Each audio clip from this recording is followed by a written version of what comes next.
Paris, the astonishingly beautiful City of Lights, has a vast underground maze of tunnels full of history and mystery. Let's unveil these mysteries little by little by threading this maze. We'll go through from the catacombs to the secrets of underground Parisian springs, then to the depths of bunkers and quarries.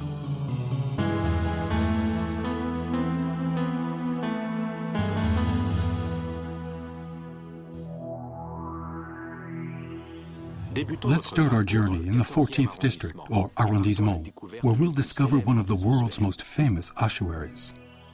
Located at Place d'Enfer-Rochereau, the catacombs contain pages of French history as well as a wealth of superstitions.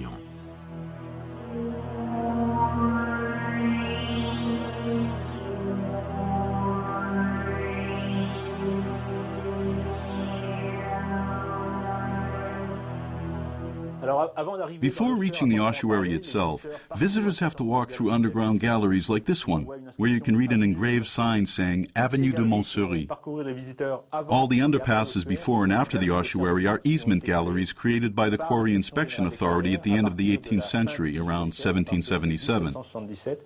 The name of each street up above was engraved in the gallery right beneath it.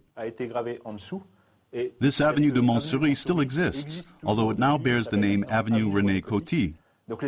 Visitors can explore 600 meters of galleries and smaller tunnels or underpasses running directly beneath the streets on the surface. This black line was designed to guide visitors from the street entrance to the doorway of the catacombs so they wouldn't lose their way. We are in a gallery of at least 1.5 kilometers, surrounded by 150 kilometers of galleries, in which you could easily get totally lost. By following this Ariadne's thread, we come to this hall, which is the main entry to the ossuary. From 1786 to 1814, all the Parisian churchyards were systematically emptied, and the city of Paris started using this place as its main ossuary in 1786. The first cemetery from which bones were transferred was known as the Cimetière de Saint-Innocent, located in the Les Halles area.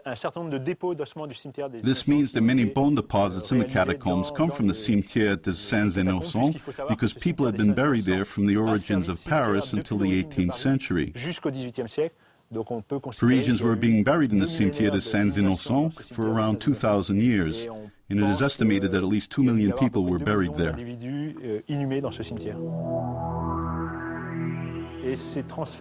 The transfer of bones took around 15 months, taking place only by night.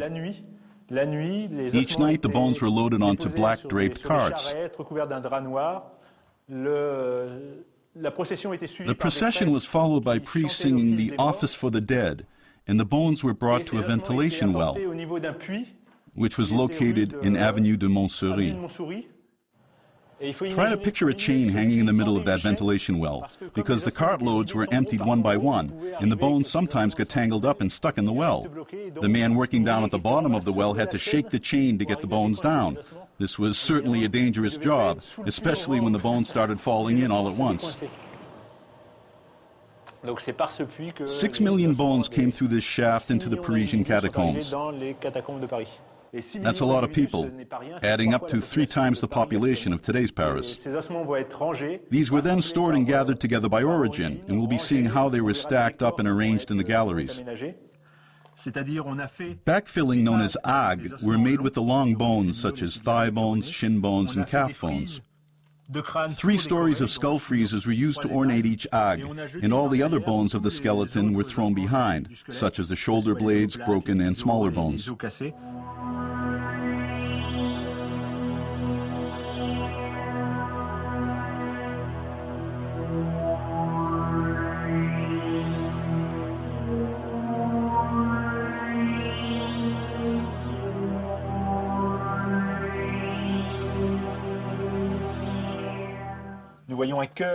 Here you see a heart made of skulls. Now this might look pretty morbid to us, but it's pure macabre romanticism. Our hygiene-obsessed society has many taboos when it comes to death. But during the 18th and 19th centuries, the dead and the living found themselves living side by side without feeling the least bit uneasy about it. This magnificent barrel is just a stack of bones built around a pillar right in the middle of it. It's a very special arrangement known as a rotunda of shin bones. On the 2nd of April, 1897, a secret concert was performed here. It required a very official invitation to attend it. The funeral march and the dance of death were performed here, and romantic poems were recited. Imagine hundreds of people here attending this clandestine event, although at the time the decor must have been slightly different.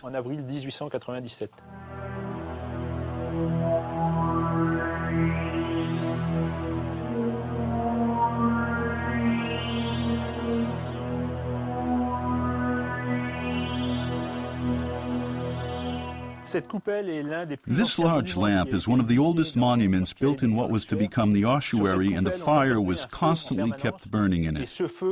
The fire allowed the air to flow, and it purified it. The air was believed to be mephitic and noxious, so a ventilation system had to be installed. This is the first monument designed to purify the air in the catacombs. Before that, the necks of actual bottles were set into the shafts with their mouths open to the surface to let air into the ossuary. Their corks were periodically removed in various places to let in this fresh air.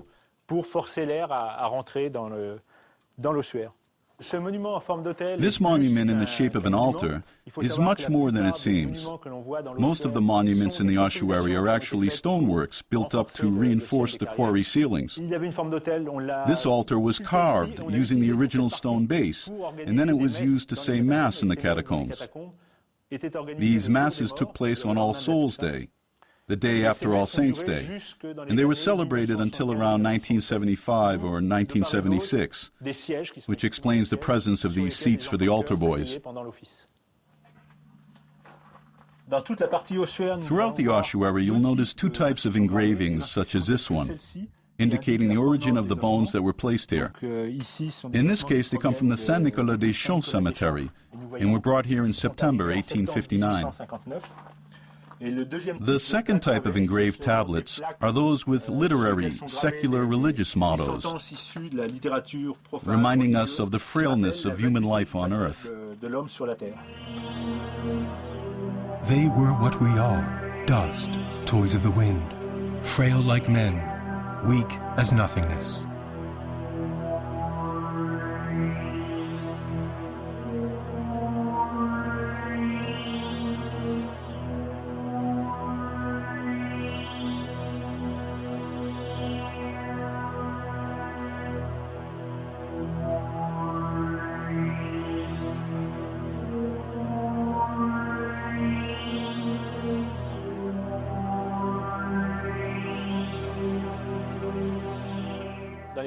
In the parts closed to the public, the bones are stacked in disorder because there are no decorative arrangements here where no one can see them. There are no agues made of long bones holding other smaller bones behind them. This is the largest stack of bones. They fill up to 30 meters of galleries. On each side of the pillars, you can see that this isn't a mere wall of bones 1 meter wide, but that, in places, there are dozens of meters of bones stored in here.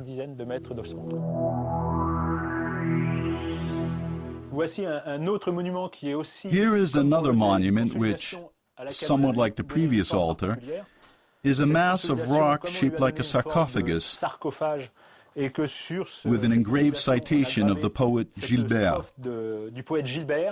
That's why it's called Gilbert's tomb, but there are no remains inside. It's just a solid limestone block. Nobody remembers Gilbert anymore. He died in 1780 at the age of 29. Maybe because of a horseback riding accident, or possibly in a fight. He has nevertheless been completely forgotten, like most of the poets whose engraved verses we'll soon be seeing. These poets have completely fallen into oblivion, and it would take a great deal of historical research to get any information about them or their works. And here's another example of some literary verses. Seest thou not that all fades on earth, mind, beauty, grace, talent, like an ephemeral flower plucked by the wind? Let's carry on with our underground journey of the 7th arrondissement of Paris, near the famous Pont d'Alma.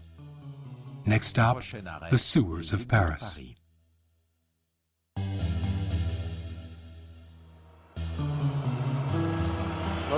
Now let's have a look at our sewerage system.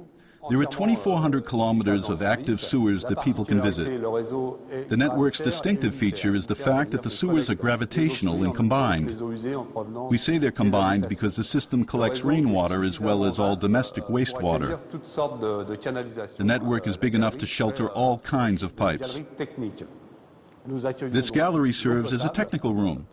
We collect the drinking water through these pipes. We transport about 700,000 cubic meters of drinking water in Paris alone. Up to 50% or 60% of its spring water, and the rest, is extracted from the Seine and Marne rivers, and then it's treated. We also have a network of non-drinkable water that feeds the street cleaning systems for the road sweepers. The water flowing from the gutters also comes from here.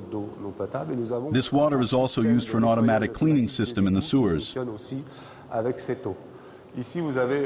you can also see the pneumatic tube used by the National Assembly, the French official journal, and the Senate.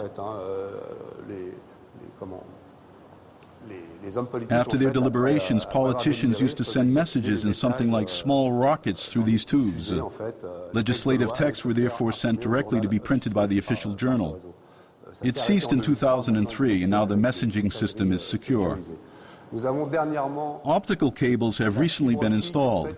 See that small cable up there? There are loads of them now. Heaps of computing information, cable TV, and high-speed internet data travel through these tiny optic network cables. We're now standing in front of a primary sewer. It comes first in the hierarchy of our works. We have 3 types of works. The primary sewer is located at the highest point, and right beneath the surface the waters of these sloping sewers then flow into a secondary collection system, which is second in this hierarchy, and then end in a main collection drain situated at the lowest point. For centuries, Paris has a history of water flowing through the city. As we've seen, vast building programs were initiated during the Middle Ages to bring water into houses, and the capital's sewers followed the same historical path in parallel.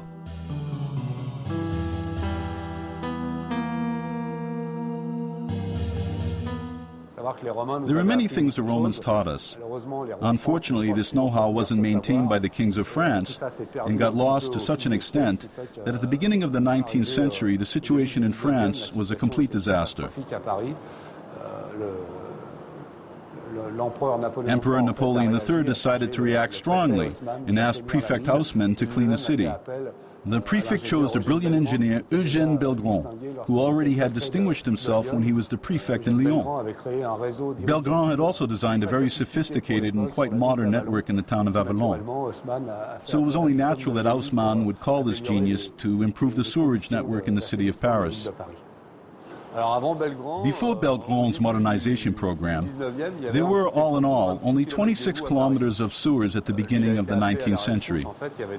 When Belgrand was called on for help, there were many sanitary problems.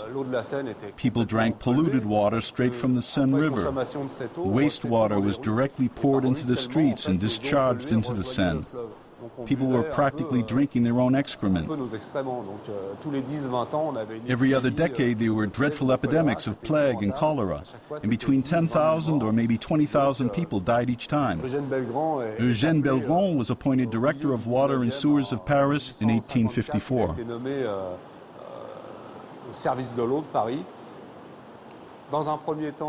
He first of all addressed the city's freshwater needs. Great quantities of water then became available, and sanitary disasters have been avoided from then on.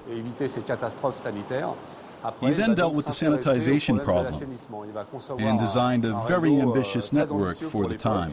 To find one's ways in the sewers, we use the same street signs as those up above on the surface. We can find our way thanks to the same building numbers, which correspond to their connections, as we'll see later on. The standard size of a primary sewer is 2 meters 30 high and 1 meter 30 wide. There are always two types of pipes, one for drinking water and one for non-drinking water, for our automatic cleaning systems, and the little draining valves for the road sweepers on the surface. Let's go into the network. Here we are in the primary sewer under the Rue Cognac-J. As you can see, it's really much dirtier. You can also see all the pipes and cables that are usually crammed into our systems. Here you see all the optical cables and all sorts of cables installed here. After our visit of the Paris sewer system, we had the opportunity of following a team of sewage workers during their inspection of a network under the Rue Amiral Mouchet. These teams are regularly assigned to inspection tasks. The Parisian network is nowadays equipped with the best modern wastewater processing technology.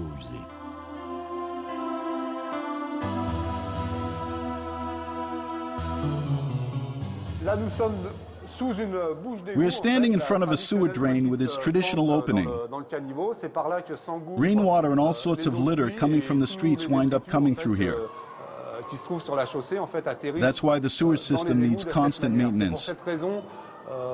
It mustn't get jammed.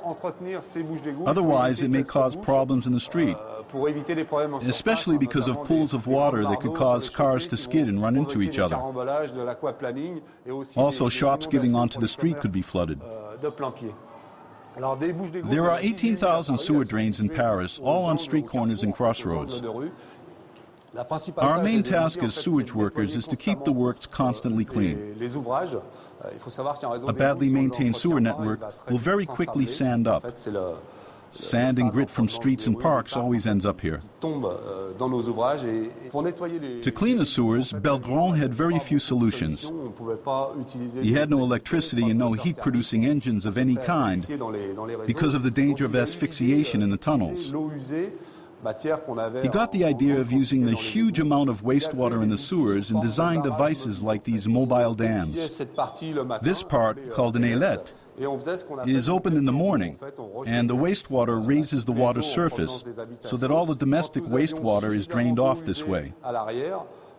When there's a sufficient amount of water, this gives us a sufficient reserve of energy. And when we open this valve, the water comes gushing out. By reducing the exit diameter of that water, it comes under pressure and pushes back everything that gets in its way, such as dirt and solid waste of every kind. All this water is then drained away to sand trap ponds, which are decanter tanks. They're wider and deeper than the sewers, so all the sand and dirt then gets trapped there. Once they are full, workers come along with vacuum trucks to get rid of the sand and grit. During their inspection tours of the network, the sewage staff must not only detect the slightest problem inside it, but also ensure the network's proper upkeep, supervision, dredging, and clearing operations.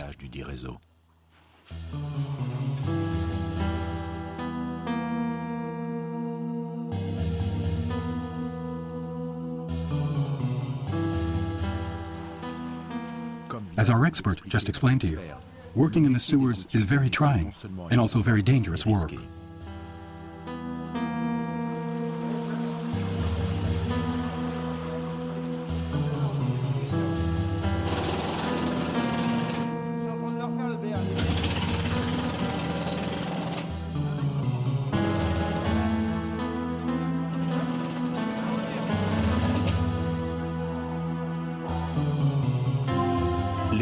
Workers walk underground for kilometers every day, constantly looking out for the slightest obstruction or the slightest damage in the tunnels.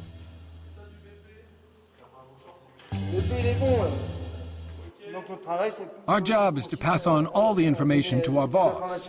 He asks us what it looks like and tells us if it's okay, if there isn't any visible damage, no leaks, We check to see that there's nothing wrong, and then we move on. We're at number 72, which is linked to a particular connection. That one's for wastewater, and this one's for drinking water. It supplies the whole building up there. And down there, you can see the building's discharge. Up here on the ground, we can enter the sewers. We have 30,000 access entrances to get into our network.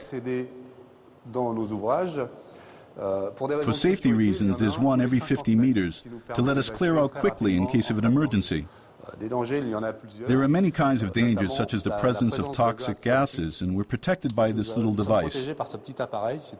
It's a gas detector for hydrogen sulfide, commonly called H2S. This gas comes from a decaying organic matter, and it's very dangerous for humans because it's practically odorless. People say it smells like rotten eggs, but you can't detect it here among all the other strong odors. This device beeps and vibrates to warn us of any high-level exposure to H2S, and we quickly evacuate the premises.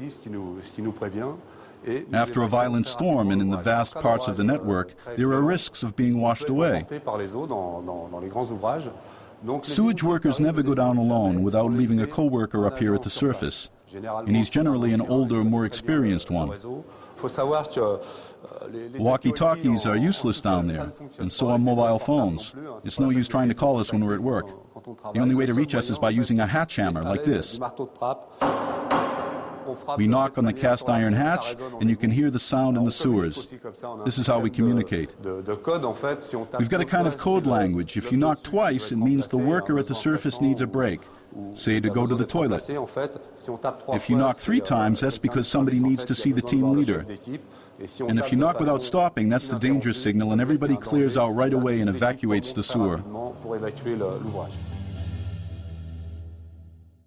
After this hellish, odorous descent, our journey through the Parisian underground continues in the 19th arrondissement, not far from the Place des Fêtes, in a monument known as the Regard de la Lanterne. Here we are in the Regard de la Lanterne. This strange little monument, called a regard, isn't well known at all. It's located here in the 19th arrondissement, among the tower blocks of the Place des Fêtes. It was built in the 16th and early 17th centuries, and since 1999 it has been classified as a historic monument. It's usually closed to visitors, except on 2 heritage days each year. We get around 1,500 visitors during those 2 days.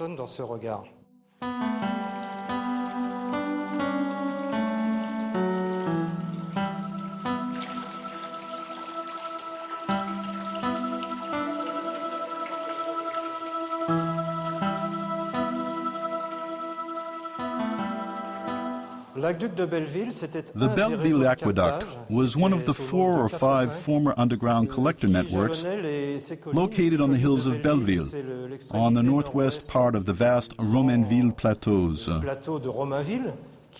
They end in a semicircle overlooking the 19th and 20th arrondissement of Paris and 2 suburbs, Romanville and Pré-Saint-Gervais. All these areas have been spring water collecting points since the Middle Ages. These hills have unusual geological features.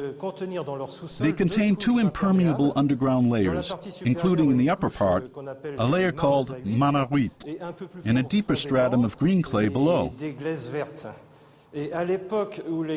Try to imagine that these hills had no buildings on them back in those days. Rainwater seeped into the ground, and these impermeable layers regularly built up groundwater aquifers that overflowed into small streams on the hillsides. The great thing about these hills is that they weren't very far from Paris and were sufficiently high. The highest point is 128.5 meters, quite close to the Regard de la Lanterne and the Rue de Télégraphe. So water simply flowed down using gravity, without the help of water pumps, a technique no one had successfully mastered at the time. And it supplied all the fountains that started to be built on the right bank of Paris at the end of the 12th century. The Regard de la Lanterne is a building that shelters a well that is at 1.5 meters deep. It captures the groundwater flowing off the Marne-à-Huit stratum. It also collected water we call the eau des sables from vast layers of sand in Fontainebleau, and all this water got mixed together with other flows coming through these 3 stone conduits that came to the surface all around the Regard de la Lanterne. Spring water came to the surface by overflowing before running down into the main aqueduct gallery. Then it flowed out into a small channel known as a cunette, and the 2 pavements built on each side to allow daily inspections by sewage workers called banquettes. The records show that the Belleville aqueduct already existed during the 13th century. On the other hand, this building here was put up at the end of the 16th century.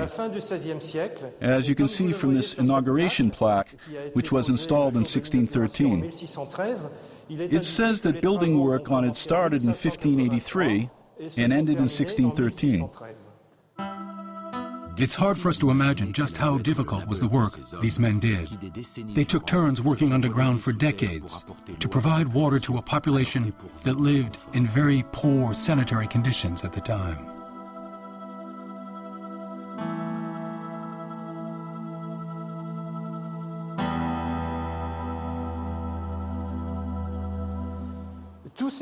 All these water channels in the north of Paris were known as the Source du Nord, as opposed to the southern Source du Midi, namely from the Arcueil aqueduct, which only started carrying drinking water from Rungis in the 17th century. These northern channels were very important, as they were the only source of water to Paris fountains from the end of the 12th century to the beginning of the 17th century, when the Arcueil aqueduct was built, followed by the first water pumps installed directly on the banks of the Seine. This was a significant turning point in the history of supplying water to the city of Paris. An indication of how important water was in France's history. In 1806, Napoleon issued a decree that water must flow through the capital at all times.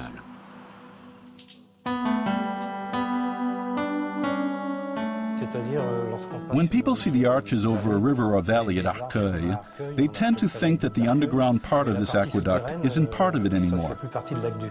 But that's wrong, because all of its parts make up the aqueduct. The town decided that the main building that collects the spring water would be beautiful, and you can admire it today.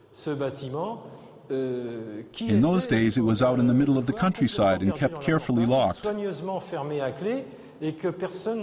Nobody could go in except the fountain keepers and the provost of Paris merchants, together with the aldermen.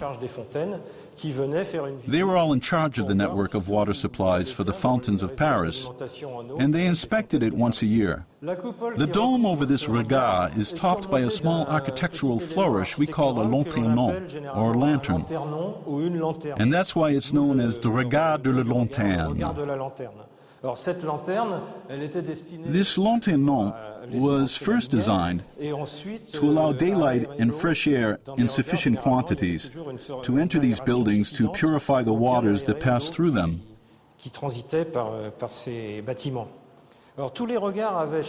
Each of these regards had a specific name, either from an architectural feature, as in this case, or from the property owner's name. The aqueducts in Pré-Saint-Gervais and Belleville delivered on average 400 cubic meters of water per day. This was very little indeed, representing an amount of 2 liters of water per person per day. People would fetch their drinking water in the Seine River and from private wells. The fountains needed water to be pulled down by gravity, and so the water had to come from a place that was higher than the fountains. This explains why these fountains were the only available sources of drinking water for at least 5 centuries. In addition, the quality of this water was not of the best. It was water that had seeped through the soil, whose lowest layer filtered down into a limestone bed called calcaire de brie. It was unsafe to drink or to cook vegetables in, and you couldn't even wash clothes in it because soap didn't lather well due to the high quantities of calcium and magnesium salts. It's what we call very hard water.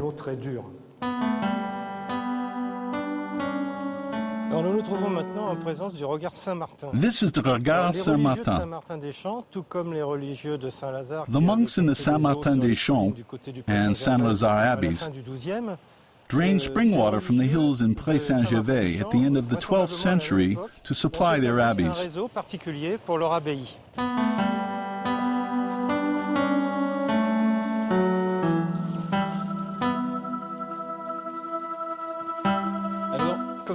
As you can see, the waters of Savy come into the Regard through this small gallery, which isn't as big as the Belleville aqueduct, although it originally used to be 135 meters long. Only 15 meters of it remains today, because the foundations of the building behind it now block the gallery. The water fell from this small lead-covered gutter into this tiny settling pond. Then it was drained off by overflowing into troughs. And from the Rue des Cascades, it flowed through a channel that went all the way to Rue du Temple and Saint-Martin-des-Champs, several kilometers away. We're now descending into the Regard de Cascade. As you can see, we entered through a manhole cover on the pavement that looks just like a sewer cover. These overflow steps were designed to break the powerful flow of the water and aerate it as it flowed down the stairs like a cascade, which gave its name to the building, the Regard des Cascades, and later on to the street as well. This street only owes its name to this regard, and not to any waterfalls, as many people believe. Anyway, early maps show it was called Sente des Nonnets, which has nothing to do with cascades. More underground galleries, collection wells, and waterways were built over the centuries, bearing witness to the extent of challenge involved in bringing running water to Paris homes. This time we're at the Gare de l'Est railway station in the 10th arrondissement of Paris.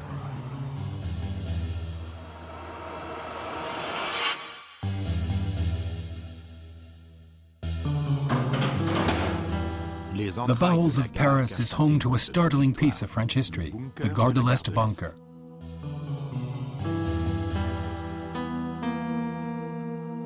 In the spring of 1915, the Germans were the first to use toxic gas as a weapon of war.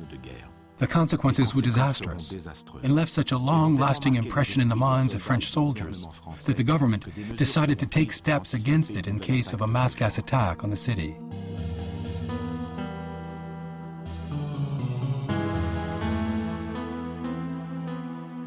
The Gare de l'Est bunker was built in 1936 to protect the station's staff and the army from just such an attack.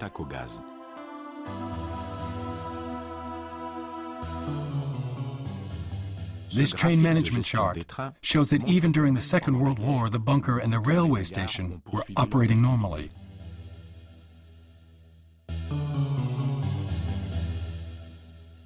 The bunker was then occupied by the German army. And when it was taken back over by the French after the war, the markings engraved on the walls by the Germans were carefully covered over. The remains of these inscriptions are the only evidence of the German occupation between 1939 and 1945. No other documents or testimony suggests that the Gare de l'Est once played a preponderant role during this sad period. But we have discovered a number of papers and photographs showing the railway station under the occupation. In this picture, for instance, we see the German communication minister delivering a speech to his troops in exactly the same place where passengers today rush to catch the TGV, or suburban train.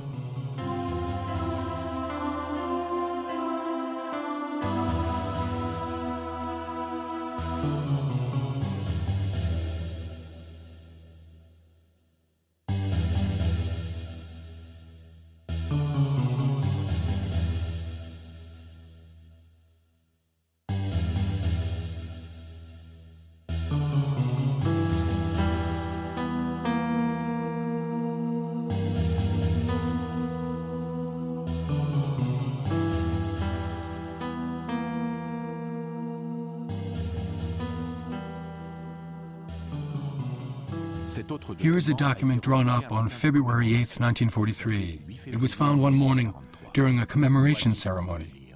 And here's what it says. Sir, you are obliged to report to the train at the Gare de l'Est railway station in departure for Germany on the 16th of February 1943 at 3 p.m. Make sure you carry your employment certificate, which you can obtain by your employer's hiring office. If you are absent when your train leaves, or if you leave the train while it is underway, you will be subject to penalties. This document was written under the authority of Commander von Gross in Paris, to the attention of Mr. Alphonse Verstappen.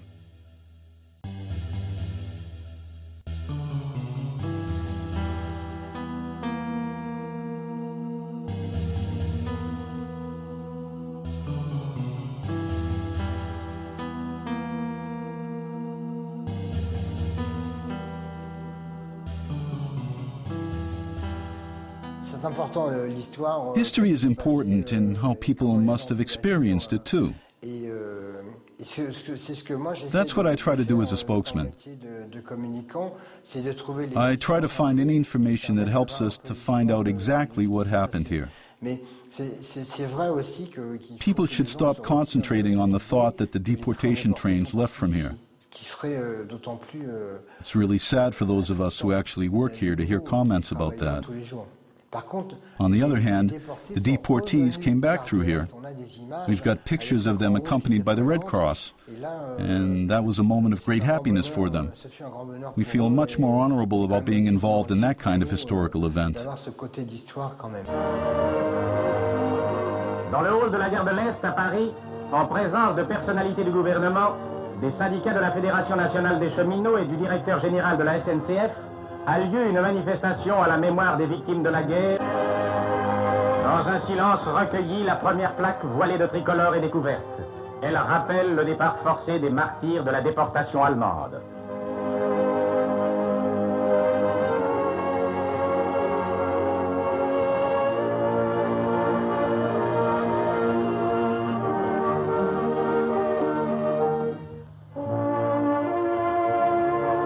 La seconde plaque commémore le retour des prisonniers et des rescapés des bagnes d'Outre-Rhin. Retour tant attendu par des milliers de familles françaises, dont beaucoup n'ont pas eu la joie de retrouver l'être cher à jamais disparu.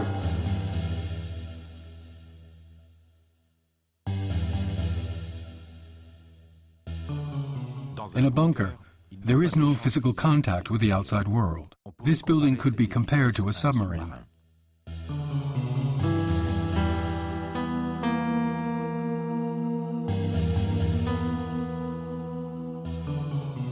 It was necessary to install a ventilation system to let in fresh air and keep the bunker airtight.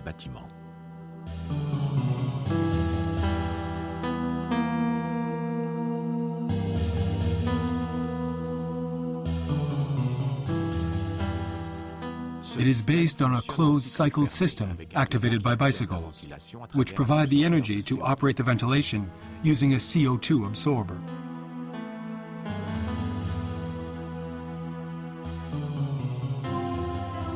This system aerates this airtight space.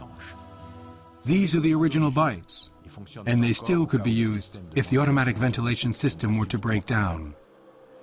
Demonstration.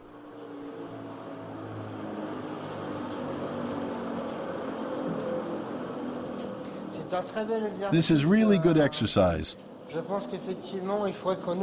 I think that staff members should come down to the bunker every morning to pedal a bit and lose a few kilos.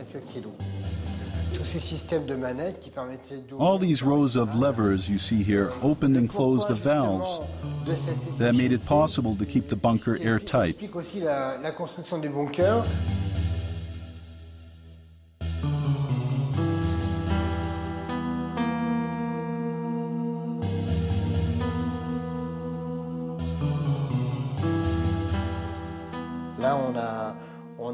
Here is the central office with its public and private telephone circuits. Everything had been planned very carefully. Until recently, this telephone still had a number and actually rang. It made you think, if there's anything wrong, I can still call for help. But it's been disconnected to make room for other networks in our telephone systems. So now there's no telephone here, and your mobile doesn't work in here either. The Gare de l'Est bunker keeps much of its history secret, but when you go through this place so charged with emotion, you can't help thinking of the men who walked through these corridors during the war.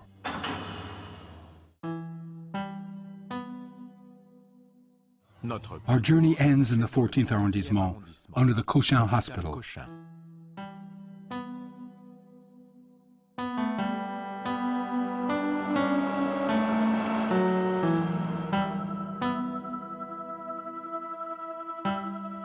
After a long descent, we begin to discover the quarries underneath the city of Paris. From the 13th century on, the pace of building in the city of Paris started picking up, and the need for building materials became vital.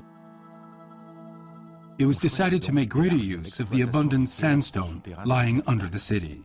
Famous monuments, including Notre Dame Cathedral and the Louvre, were entirely built using this stone hauled out of the quarries below.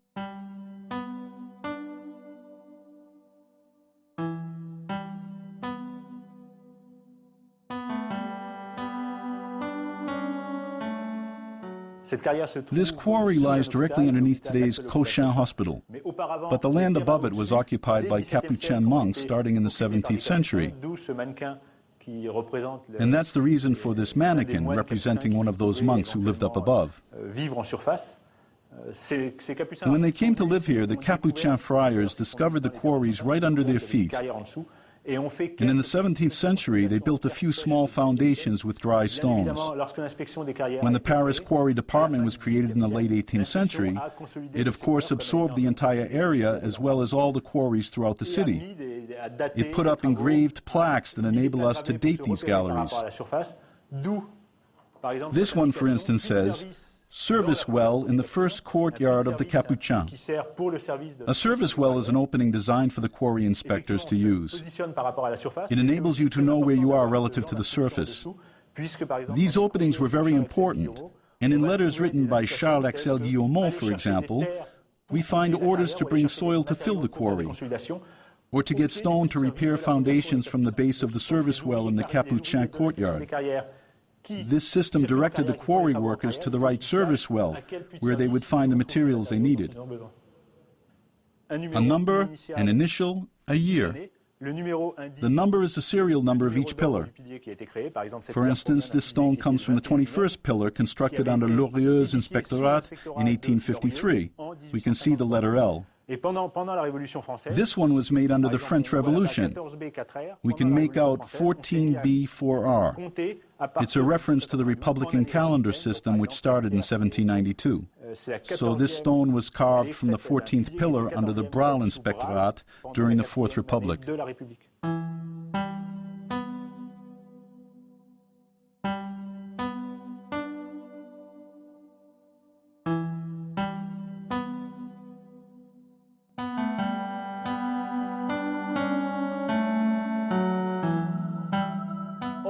The Quarry Department was created in 1777, but it had already been decided 50 years earlier, in 1729, to display street names at the corners of streets, which had already been mapped out, though they were not shown on the actual streets.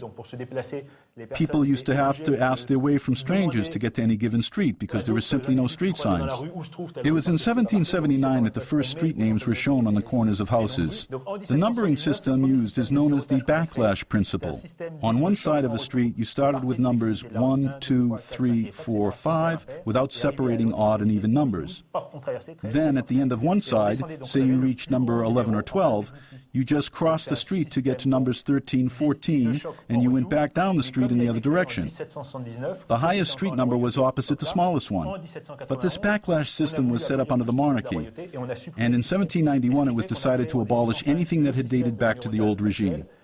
So in 1805, Paris switched to today's odd and even house numbering system. Everything is numbered in relation to the Seine. The numbers of all streets running perpendicular to the river are in ascending order. since the city was sprawling outwards into the near suburbs known as the Faubourg. For streets parallel to the Seine, it was arbitrarily decided to follow the river's flow in ascending order. This system was so efficient that even the town of Versailles adopted its rules soon afterwards. It was decided to use the Avenue de Paris as a base, exactly like the Seine in Paris.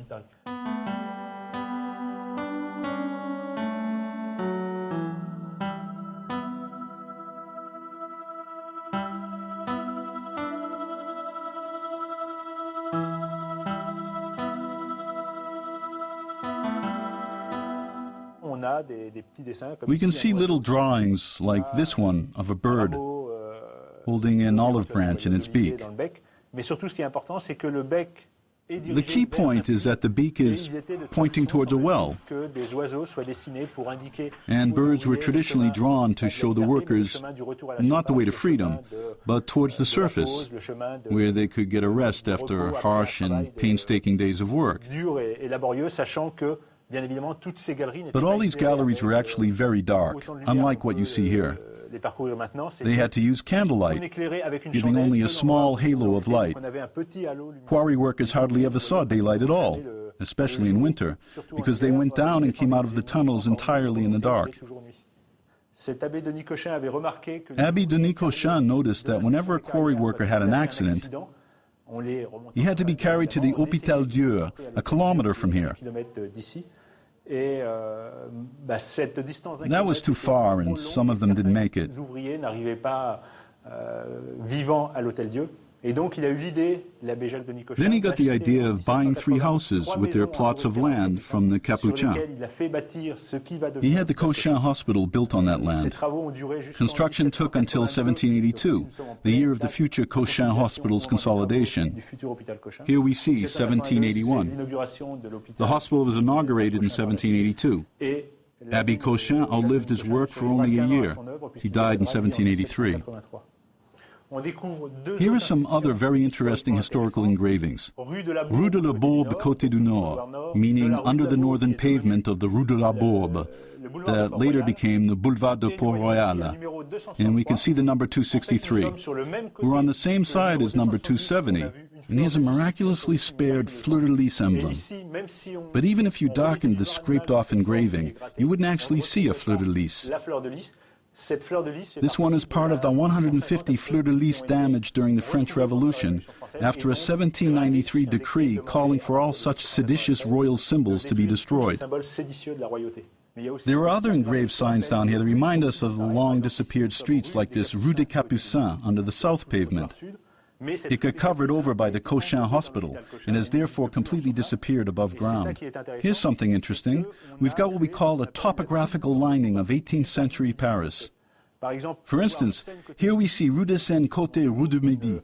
The street still exists, but this plaque comes from the Jardin des Plantes network, and it used to lie under the street that is now called Rue Cuvier. One of the most interesting things about these street signs is that these plaques recall the city's 18th century topography. There are vestiges of all kinds that remind us of administrative decisions made up above and applied down here, such as house numbers, the Republican calendar, even the adoption of the metric system. All of this is carved down here in the quarries and engraved in stone for all eternity.